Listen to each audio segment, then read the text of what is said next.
This week in East Brunswick, there was a festive atmosphere in town as local residents walked and bicycled in support of charity. Sunday morning in the March of Dimes Super Ride Bike-a-thon, and Sunday afternoon in the Crop Walk for World Hunger. First up, we'll watch as they take to the streets for charity.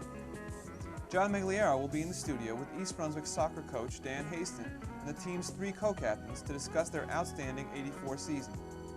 Veterinarian Dr. Brian Johnson will be back to discuss the prevention, treatment, and control of feline leukemia. Also, Amy Bockenheimer of the Teen Library Corps will have a book review, and on Consumer Aware, Adrian Eisner will discuss fair credit reporting. We'll end with this week's Township Council review. These stories, plus Channel 8's programming schedule for next week, will follow on This Week in East Brunswick. A special note for those watching on Thursday evening. Tomorrow, Friday night at 7 p.m., Channel 8 will re-cablecast East Brunswick High School football's 42-13 victory over Sayreville, with play-by-play supplied by John Magliaro and commentary from the Sentinel reporter Jimmy Allender. This is the second complete game we've covered this year. If you like what you see, let us know. We welcome your input on future full-game coverage of football and other sports. Call 390-6780 with your questions or comments. Let us know what sports you'd like to see on Channel 8. Now here's next week's programming schedule. Monday morning at 10, it's Look Great, Feel Great with Lenore Kulik and more aerobic dancing, followed at 10:30 by Target. This week, host Paula Duran talks about making step-families work with guests Maria Kotonik and Diana Richter. Tuesday evening at 7:30, a special cablecast will highlight the DNR Canal. Gene Shepard narrates this PBS offering. Then at 8 o'clock, Paul Hansen hosts You and Your Money and a discussion of investment portfolios with Mark Furstein. Then Wednesday afternoon at 3, East Brunswick Children's Librarian Claudia Homoki will have more stories from the library for our youngest viewers. Wednesday evening at 7:30, we'll offer historical perspective on East Brunswick as longtime resident Bill Kramer takes a look back. And we'll be back next Thursday with more local news on This Week in East Brunswick. Now let's find out about what charities we're doing in town this weekend. The March of Dimes Super Ride began bright and early Sunday morning with the registration of the 54 bicyclists riding in the event. The 50-kilometer course took the riders through Spotswood and Jamesburg on their way to earning over $4,300 for the March of Dimes and their work with birth defects. The Middlesex County Super Ride was part of a nationwide effort which raised many thousands of dollars for the charity. Nancy Tringali helped organize the event. It's a 50-kilometer route, and the participants get sponsors for each kilometer that they ride, and we have checkpoints along the way where they stop and they have refreshments and we have some food for them, and they end up back here where we have food again and some entertainment for them. Later in the day, East Brunswick residents put on their running shoes to participate in the 10th annual Crop Walk for World Hunger. 120 participated in the event, which raised over $6,000. 25% of the money was earmarked for the Luncheon House of God in New Brunswick, and the remaining 75% going to national and international hunger relief efforts. Mary McKenzie was overall event coordinator, with Joella McIver and Beth Durr coordinating the registration of walkers at the high school. Unfortunately, Channel 8's coverage of these events had to be shortened considerably due to an equipment malfunction. Now let's join John Magliaro in the studio. Hi, I'm John Magliaro for This Week in East Brunswick. Tonight we're going to take a look at the East Brunswick High School boys soccer program. And we're pleased to have with us Dan Haston, head coach, Ed Gray, Benny Leston, and Rob Sorrentino, who are this year's tri-captains. Dan, let's start off with you as head coach. The team has a 12-1 record. The Star Ledger has you ranked as the 14th team in the state, and you're first in the county. Obviously, it's been going well for you. Your opinion? So far, it's been going real well. It's just the idea that we want to continue in that right direction, which we started last year. I think the boys have expressed a tremendous attitude, been great in practice, and just the total overall enthusiasm and the idea that they're not going to lose. Dan, how do you keep them up game after game? Obviously, you play some tough teams, but there's some weak teams, and you are 12-1. I think the key is the boys themselves. We spoke about it before, is the fact that they like each other. They've been playing together for several years in rec program, as well as most of these boys are 2-year starters in the varsity program. And they fend for each other. When one gets down, the other one picks up for them. Dan, we've talked about it once before about you coming in as head coach and what you would like to see out of this year's program as well as programs down in the future for the soccer team. Would you elaborate on that a little bit? The main point, as far as I'm concerned, is the totality of the program. Mm-hmm. The grades 7 through 12, including elementary, as far as the recreation program, which we all know how strong the program is in East Brunswick. Mm-hmm. It's a tremendous feeder to the junior highs as well as the high schools. The junior highs, in my opinion, very rarely get the recognition that they deserve. At this present time, we have one junior high that's undefeated, which at 5-0-1 record, Mm-hmm. and the other junior high, that was Hammarskjöld, and Churchill's 9th grade team is 12-1. That's super.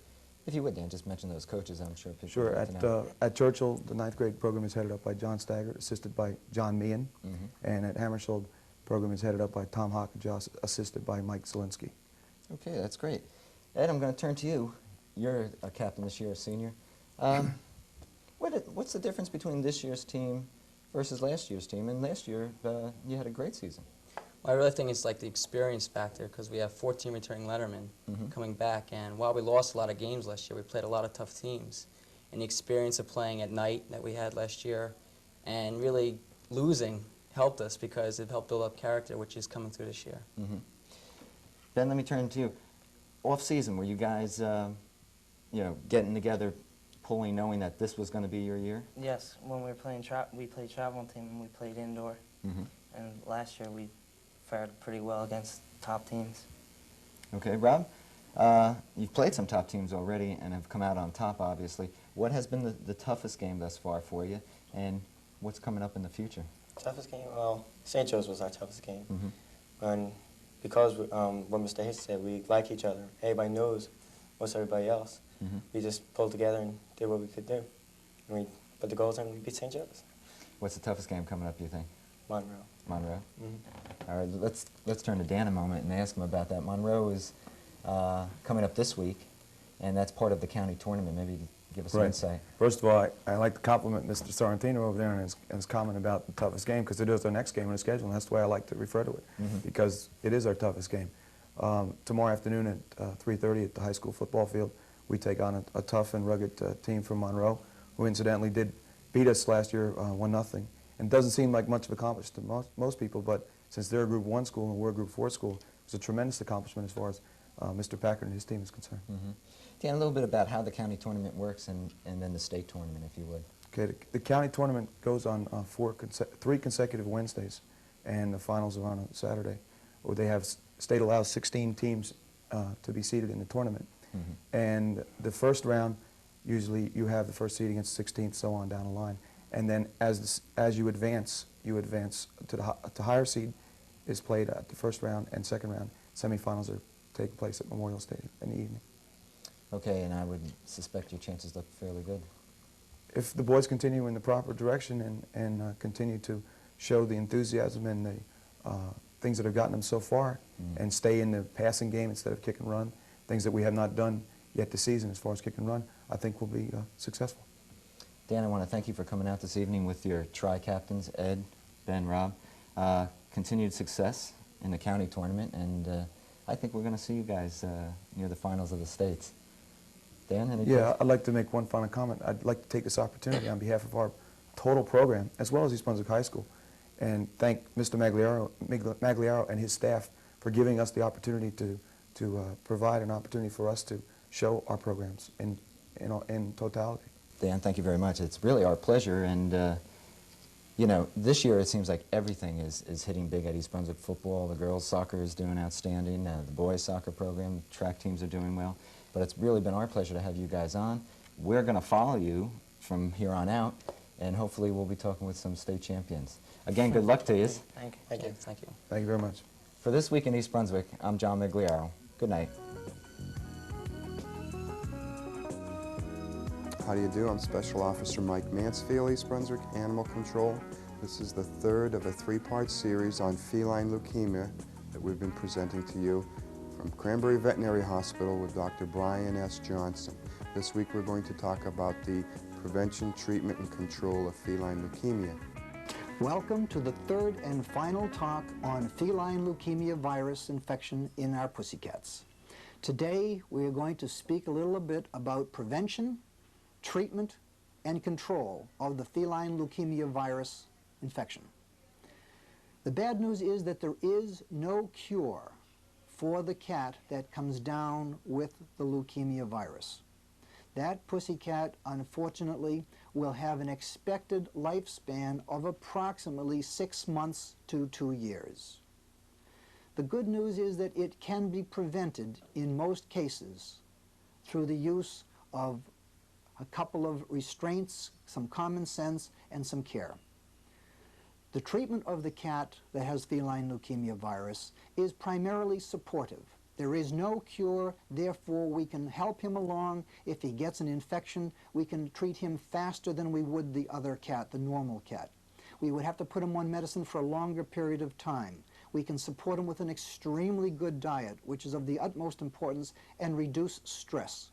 This is primarily the treatment for the feline leukemia virus positive cat. There is a vaccine coming. It is not here yet. It is expected within 1 to 2 years. There are several companies working on this, and this will be a big help when it gets here, but it is not here yet. So what can we do in the meantime? Right now, we have to test all the new cats coming into the house. All young cats after 3 months of age should be tested. If they are positive, they should be isolated. Any cat in the household that gets outside should be tested once a year. If you have a household of several cats and only one gets out, then they all have to be tested once a year. If you have cats in your house for more than 3 years, repeated testing would not be necessary, providing they do not get outside. Cats which are positive have to be isolated from those which are negative. Simple physical restraint, physical separation is sufficient to prevent the disease from going to one to the other. As long as they are kept separate, there is no danger of transmission of the disease to either other cats or humans. Feline leukemia virus does not go to people. It is limited to cats. If you would like any more information on the subject, if you would send a stamped self-addressed envelope to the Cranberry Veterinary Hospital, we would be only too happy to send you some information on the feline leukemia virus. If you've enjoyed these programs, please let us know and give us some ideas of what you would like us to talk about. If you have any other questions or problems with animals, you can reach me at the East Brunswick Police Department at 390-6960.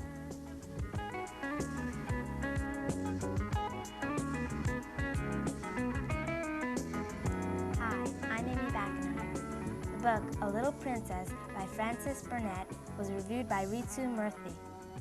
This book is about the victories and defeats in the life of a young girl named Sarah Crew.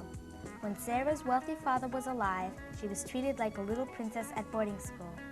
After Sarah's father dies, leaving her penniless, the mean school mistress makes Sarah into a maid and treats her like a slave. The kids at the boarding school all make fun of Sarah, and she isn't given enough food to eat. Her life really becomes miserable. When some mystical things start to happen, suddenly Sarah's whole life turns around again. A Little Princess is a book never outgrown.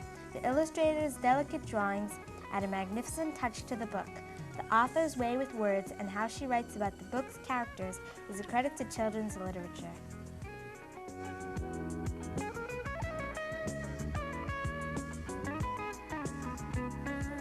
Hello and welcome to Consumer Aware. I'm Adrienne Eisner of the East Brunswick Consumer Affairs Office. Today we're going to be talking about fair credit reporting. If you have ever applied for a charge account, a personal loan, insurance, or a job, someone is probably keeping a file on you. This file may contain information on how you pay your bills or whether you've been sued, arrested, or ever filed for bankruptcy. The companies that gather and sell this information are called consumer reporting agencies, or CRAs. The most common type of CRA is the credit bureau.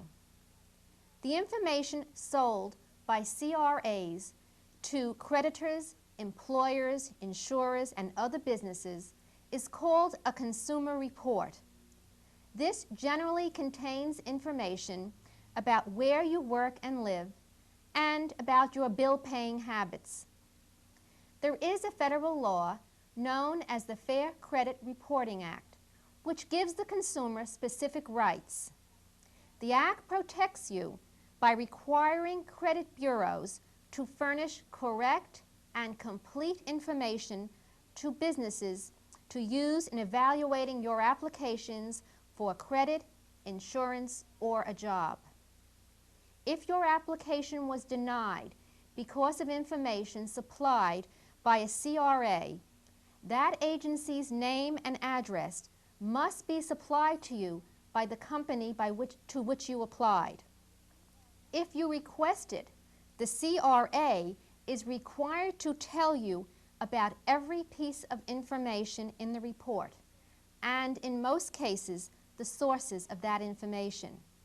The CRA is not required to give you a copy of the report, although many companies are now doing this. If your application was denied because of information furnished by the CRA, and if you requested within 30 days of receiving the notice of denial, the information is free. If you don't meet these requirements, the CRA may charge a fee for this information. If the information is inaccurate or incomplete, the CRA is required to reinvestigate the items in question. If the new investigation reveals an error, a corrected version will be sent on your request to any person who received their report within the past 6 months. The new investigation may not resolve the disagreement.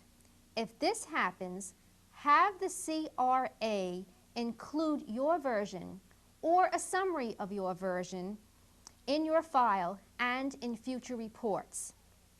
Generally, a CRA can report unfavorable information for 7 years. Bankruptcy information can be reported for 10 years.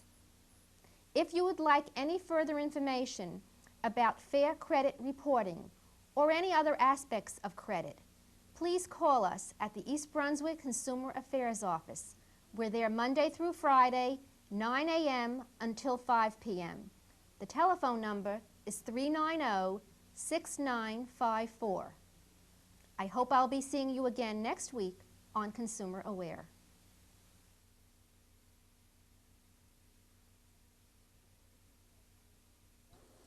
At this week's Township Council meeting, proclamations were read honoring St. Bart's Church and the East Brunswick chapter of Hadassah. Monsignor J. Morgan Kelly accepted the proclamation for St. Bart's, which is celebrating its 25th anniversary. Founded by Father Kelly in 1959, the church's many organizations and activities have helped the growth of both the church and the community. Civic Center Drive will be renamed St. Bart's Way from October 2nd through the 28th in recognition of the church's anniversary. Next, Council President Jerry Weber read a proclamation honoring Hadassah, the Women's Zionist Organization of America. The 400-member East Brunswick chapter is taking part in the celebration of Hadassah's 72nd anniversary as a force for democracy in the U.S. and for the health and education and well-being of the people of Israel. Accepting the proclamation was Township Resident Mary Cobell. Civic Center Drive will become Hadassah Drive from October 29th through November 4th to honor the group. Later in the meeting, a disciplinary hearing was held concerning the sale of an alcoholic beverage to an underage person by Bilo Liquors on Route 18. The attorney for Bilo entered a plea of non-volt, not willing to contend. He explained that Mr. Bilo has been in the liquor business since 1940 and has never had a liquor law violation. After hearing testimony for both the defense and prosecution, Council President Weber suggested that the council suspend Bilo's liquor license for 2 days, saying she was impressed with the store's efforts to curb the sale of liquor to underage persons. Council members Baker, Denahan, and Hudak agreed, but Councilman O'Connor did not, suggesting a minimum suspension of 10 days. The dates for the 2-day suspension were not decided upon. Later, during his report to the council, Township Attorney Bertram Bush filled in the latest details on the continuing landfill problems at Edgeboro. We last met 2 weeks ago where we were ahead on the question of whether or not ILR would be closed immediately and the waste would be disposed of at the Edgeboro landfill. The Department of Environmental Protection has not accepted the appellate division reversal and has filed papers with the Supreme Court of New Jersey trying to reverse the appellate division. We, in turn, have opposed the Department of Environmental Protection, and that matter is pending before the Supreme Court. We have not gotten a date as to a hearing. We have been joined by ILR, which says that they shouldn't have to close immediately. We've been joined by Morris County, and the other counties are claiming that as a result of the closure of Global Landfill, the waiting time at Edgeboro has increased tremendously, and apparently there's a ripple effect of costs that the carting companies in the outlying counties are claiming that they may have to file rate application increases because there are so many trucks lined up at Edgeboro that they are not able to dispose of their waste as promptly as they could before. So it is a strange collection of allies all fighting the DEP. Also Edgeboro. This is one we are fighting Edgeboro on the Somerset case, which we got a victory on because the appellate division for the first time ever has ordered the Department of Environmental Protection by November 26th to reach an agreement with Somerset County. And Edgeboro was fighting us in that one because they wanted Somerset's waste, but they don't want the stuff that's coming out of ILR because they really have more than they can handle. That's all for this week. Thanks for watching.